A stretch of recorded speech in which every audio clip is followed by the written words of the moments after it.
Ladies and gentlemen, what is going on? Welcome back to the predictions and breakdowns. Today we're taking a look at UFC Fight Night, Aljimain Sterling versus Youssef Zalal, which is taking place on April the 25th, 2026, starting at 5 p.m. Eastern Standard Time. I do believe this one is in the Apex. It is actually a quite good card. A lot of names that maybe you guys don't know, but if you are a UFC fan that watches every single week, you are going to love it. There's a lot of finishes available, and there's a lot of underdogs that look like they're going to have an easy time. So let's just get right into it with the early prelim opener and end with the main event. Early prelim opener is Talita Alencar versus Julia Palostri. We're going with Talita Alencar. I don't know why Julia Palostri is a 3-1 favorite. It doesn't really make sense to me. Talita Alencar showing impressive skills and an impressive increase in skill with the stand-up, beating Vanessa Demopoulos and just mauling her on the floor, not giving her any space. Ariane Carnelosi also has a submission with a rear naked choke on the floor after just mauling her in the second round. Again, it was a little bit closer on the first round. She was going to get tagged up a little bit, but she did end up getting the takedown, ended up gassing Carnelosi out quite quickly, and then moved towards the better position. Julia Palostri kind of looked like crap against Lupita Godinez, kind of looked like crap against Josefine Knudsen, and that is also because they're just better strikers than her. I think Talita Alencar is going to have a bit of a problem on the feet. I think the range advantage is just so significant that Talita Alencar getting into range for those takedowns is going to be difficult, but I do think plus 3.5 would be a better play. I think the odds are just sitting here because of the fact that Talita's 35 and Julia is 28, but the range different, like, I understand the range difference is so big, but the jiu-jitsu difference, like the wrestling difference between these two girls is so significant that if Talita can just grab her, I'm pretty confident she's getting a takedown. I'm going to go with Talita Alencar as an underdog, plus 200 to start off the card. The dogs are going to bark. Next on the prelims, Max Griffin versus Victor Valenzuela, I'm going with Victor Valenzuela. I can't confidently pick Max Griffin, who's 40 years of age. I know Victor Valenzuela is low-key kind of crap. He lost to Michael Oliveira in the second round by knockout. He was looking okay, but he was getting tagged up on the feet pretty bad. He looked okay against the kid in Lamano Shudo, but again, this is Shudo. I think this is one of the guys that was on Contender Series as well. Yusaku Kinoshita. I picked him to lose against, who was it? No. I did pick him. I picked him to lose against Jose Henrique. I thought Henrique was going to knock him out. Turns out, Kinoshita got into the UFC, and then he just knocks him out in the second round. I guess that's a good look for Victor Valenzuela. I think this is just a better matchup for him as well. I think Michael Oliveira was just a little bit too big for him. It does come with a range disadvantage, though. I cannot confidently pick Max Griffin in a fight anymore. He's 40 years of age. I know the vet still has some of it in him, but beating Jeremiah Wells and Tim Means as your last fights, it's too big of a red flag for me to pick you. I'm just going to go on the side of Victor Valenzuela, the UFC newcomer. He's at a range disadvantage, but he needs to make a statement in his career. He had a good knockout last time around. He will be riding this from 3 weeks ago as well. He has not stepped out of fight shape, so he's going to be in incredible shape. He'll probably look like flawless. He also had access to the UFC PI, I believe, for the last 2 weeks, so he's going to have even better advancements as well. I'm going to go with Victor Valenzuela. Next on the prelims, Francis Marshall versus Lucas Brennan. We're going with Francis the Fire Marshall to get a submission victory over Lucas Brennan. I think Brennan is just at a really bad point in his career where he's just getting gifted to Francis Marshall for some reason. Eric Silva was getting submitted as well by Francis Marshall, and Marshall's so good on the ground. His wrestling's so much more impactful than a lot of these guys who he fights, and he's got a range advantage here too. He's going to start tagging this guy up on the feet. He's a shorter fighter. He's going to grind for that single leg, and he will eventually get him down to the ground. Lucas trains at Syndicate MMA. Got some really high-level coaches there. Marab's out there as well. But I think Francis Marshall here is just going to be rolling the pace too quickly. I think Lucas Brennan's going to be behind every step of the way. And for a guy who used to be in Bellator, he doesn't really look all that good. He does have a couple highlights that are online as well. He does have some crazy ones. But I think him losing in PFL against a mediocre competition. You have Francis Marshall, who's been in the UFC for a little while, longer than 3 years, and he's just kind of on a roll. I don't know, dude. He looks so good. I thought he beat Marion Santos as well.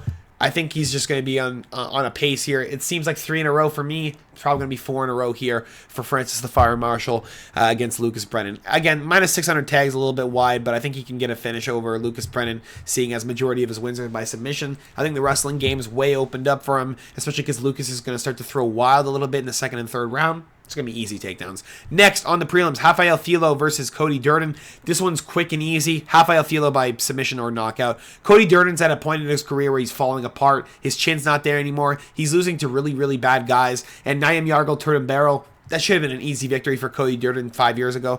The fact that he's 35, starting to be on such a fall-off right now, I cannot confidently pick him in any fight whatsoever anymore. Rafael Filo looked fantastic, except for the fight against Alan Nascimento, where I believe he won the first round and then started falling apart in the second and third. He just couldn't get anything going, couldn't get the takedowns going as well, and Alan just started reversing him on top.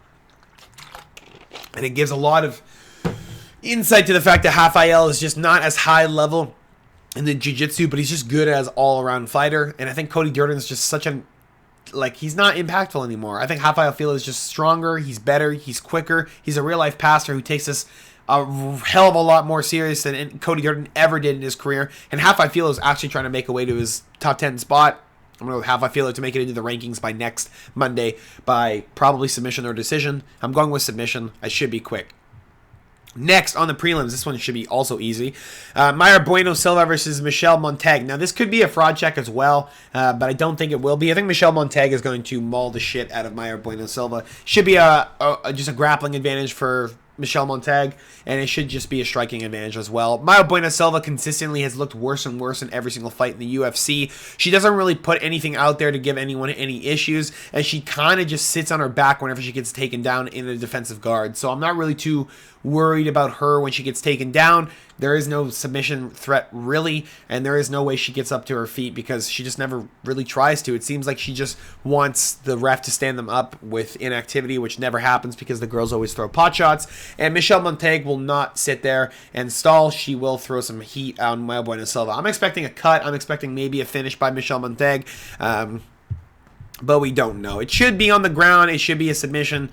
We'll see. Mayra Bueno Silva just consistently, like I said, worse and worse, worse and worse, worse and worse. The only fight that she's ever had, she failed a fucking drug test. So ever since she failed that drug test, she's literally looked like the worst fighter in the UFC. She's getting cut with this one, Michelle Montag.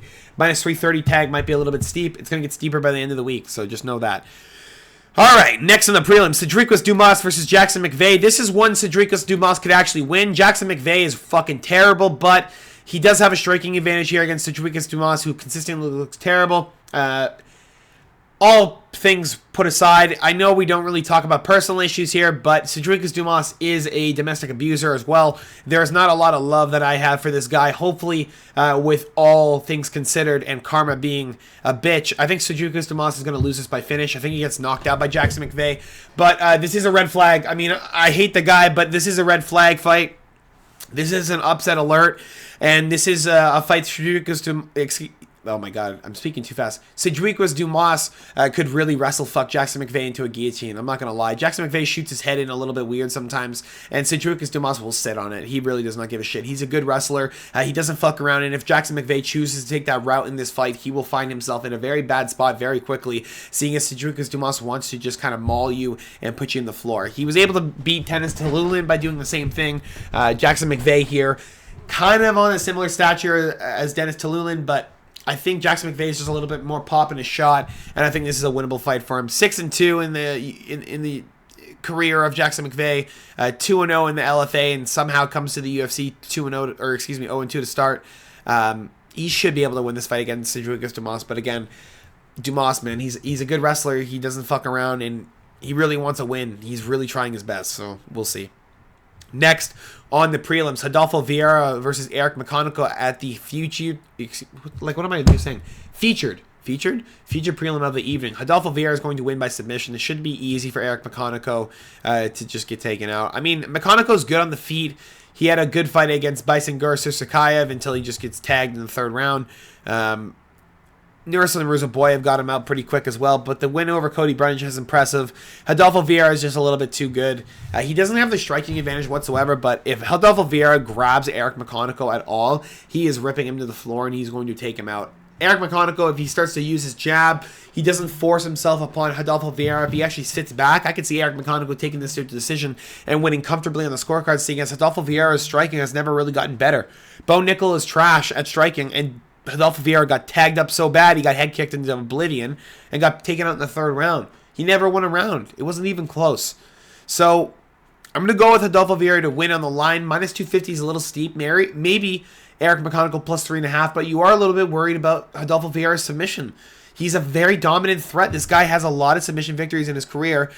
Couldn't get Trishan Gore out of there, seeing as Gore's such a good wrestler, really good in the jiu-jitsu as well. Never really got taken down, but Eric McConaughey definitely going to be taken down. He's just so wide as well. I guess we'll see if Adolfo Vieira can force himself upon him and just drag him to the floor. Hopefully Vieira does it. I think he will. But again, McConaughey's got range, man. He could pop that jab out there and really keep him off of him. I guess we'll see Saturday night. Next, I mean, we are picking the line of Vieira, though. There's just too many threats, too many variables. To start off the main card of the evening, this one's so easy, I'm not even going to think about it. Marcus Buchecha versus Ryan Spann. We're going with Ryan Spann as an underdog by knockout. I think Marcus Buchecha's shit. I think he should never have gone to the UFC. I think he's garbage. I think he's a roided head who cannot use the roids anymore because he's in the UFC. And I think he's at a position in his career where he's starting to realize that jiu-jitsu is not the best base for fighting, really. It is probably the best base to learn for self-defense. This is a bad fight for him. He's gotten tagged up on the feet before. He's already lost his first fight against Martin Buday. He got Buday cut because of how boring of a fucking fight it was. Buchecha also had a draw with Kennedy and Jetsuku, which is fucking ridiculous.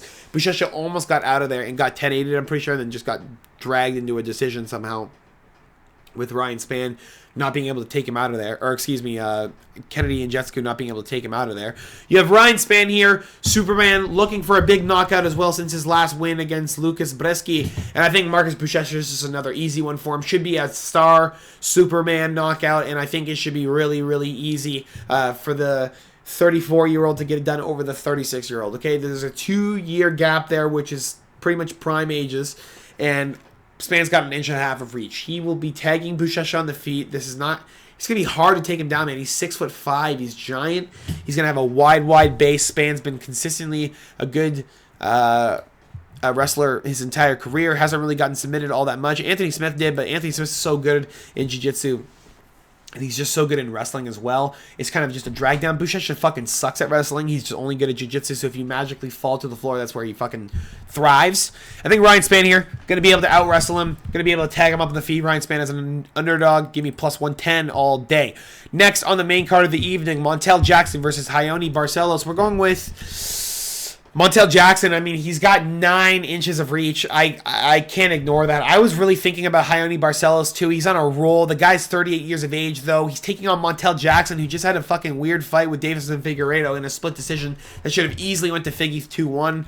I thought Montel Jackson there should have been using his jab a little bit more. The leg kicks are there. I mean, he took out Damon Blackshear with literally a 1-2 in 9 seconds. Okay? Raoni Barcelos here should easily get tagged up on the feet. I think Montel Jackson is just getting under-repped here. I understand he's not as good as a fighter as he's being tagged as, but he does have the reach, man. He's got 8.5 inches of reach. He's quick with the boxing, and Raoni Barcelos has, thrived with his counter wrestling and his boxing in his most recent fights. And I think that's where Montel Jackson just thrives as well. I think this is where he's just going to be a little bit quicker, a little bit better. He's taller, he's wider, he's longer, he's stronger. Montel Jackson should win this flawlessly. Should be at least 60 more significant strikes than Raoni Barcelos. We're going to go with Montel Jackson quick to get it done via decision or knockout. I think this is a good price, minus 150. Raoni is a plus 125 because it's going to be a close fight. Should be really a pick 'em. If the wrestling starts going for Raoni Barcelos, he's probably going to win 2 out of the 3 rounds. And if Montel Jackson can start tagging him up on the feet, it might be a quick night in the office for Montel Jackson. Next on the main card of the evening, Davey Grant versus Adrian Luna Marinetti. If you don't know Marinetti, he fought Mark Vologden, who was on the card last week with a dogfight against John Castaneda. He had a really, really good Contender Series bout against him. He ended up winning the fight, but both him and Mark Vologden ended up getting contracts.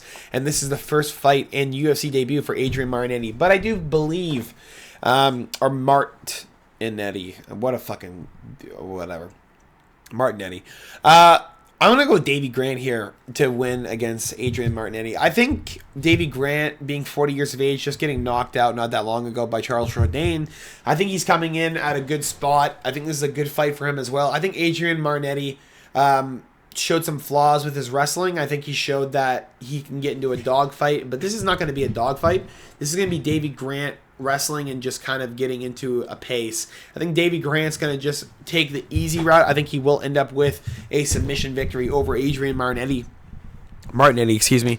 And I think Davy Grant is not taking this into a dogfight. I don't think Davy Grant, after watching the Mark Volognin fight, is going to take Adrian the same route. I think he's going to take a more respectable approach. I think he's going to take Adrian into like some deep waters, maybe test the grappling a little bit more, maybe throw him in some jiu-jitsu situations and see how he does. Davy Grant's been a really, really good all-around fighter his entire career. He's been good in the stand-up. He's got crazy submission capabilities as well. He's got a nasty triangle, and he's been good his entire career with keeping it on the feet. But I think he's going to need to take it down for Martinetti, and I think it's just a good spot for him. Plus 3.5, Davy Grant's going to be your fucking pick for sure. But I think I'm going to take Davy Grant on the line. I think there's just too much value. I understand he's 40 years of age, but he's still a very, very healthy fighter. Still fights at full capability as well. I have not seen any issues of deterioration yet. It was just a wild flying knee for Charles Jourdain that started the end for Davy Grant, who also recovered, by the way, did not get knocked out. So, you know, he also didn't get choked up by the guillotine, who was sitting in a really deep one for a while.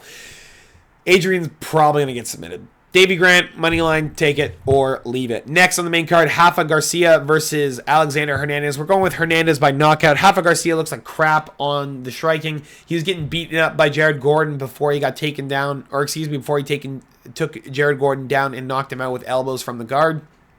And I'm pretty sure here, Alexander Hernandez is going to hop all over him. He should be able to tag him up and take him out by round 2. Alexander Hernandez was one of those fighters who got into the UFC on bad karma. He talked a lot of shit to Donald Cowboy Cerrone. Said he's an old man who's going to take some fucking big man punches. Yeah, he got tagged up by Cerrone and knocked out. This is a career changer for Alexander Hernandez. He's been on a bit of a roll since 2024, won 4 in a row. Austin Hubbard split decision, which was really close. Started it off, got a little bit of momentum. Kurt Hollabaugh, Chase Hooper, and Diego Ferreira with 2 finishes. I mean, he looks fantastic. Rafa Garcia is lacking some range. He's lacking some height. He's just not as big as 155 should be anymore. Realistically should be a featherweight, but just can't make the drop anymore, seeing as he's a little bit older and really never made that cut. Should be easy for Alexander Hernandez to knock him out in at least 7.5 minutes. Give me Alexander Hernandez by knockout or decision. Should be at least minus 130. Take it or leave it. That's fucking amazing price for Hernandez. Co-main event of the evening. Apparently this is a red flag, I guess. Norma Dumont versus Jocelyn Edwards. I was going to pick Jocelyn Edwards all week, but people are telling me Norma Dumont and the striking differential is just so much more significant. But I'm going to stay with my picks, I think. I'm going to pick Jocelyn Edwards to win.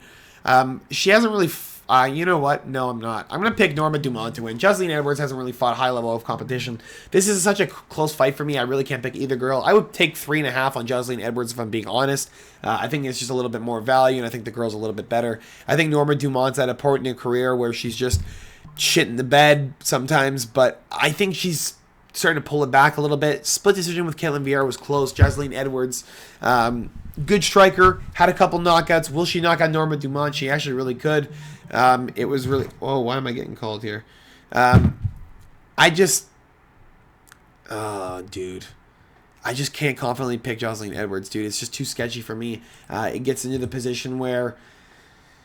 the striking differential from Norma Dumont is just so significant.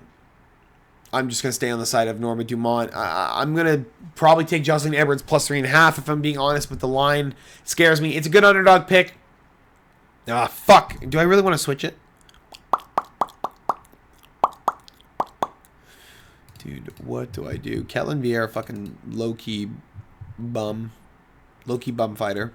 Low-key. Jocelyn Edwards fight Nora Cornell, who's a bum. Priscilla Cachoeira, who's a bum. Chelsea Chandler, who's a bum. Tamiris Vidal, who's a bum.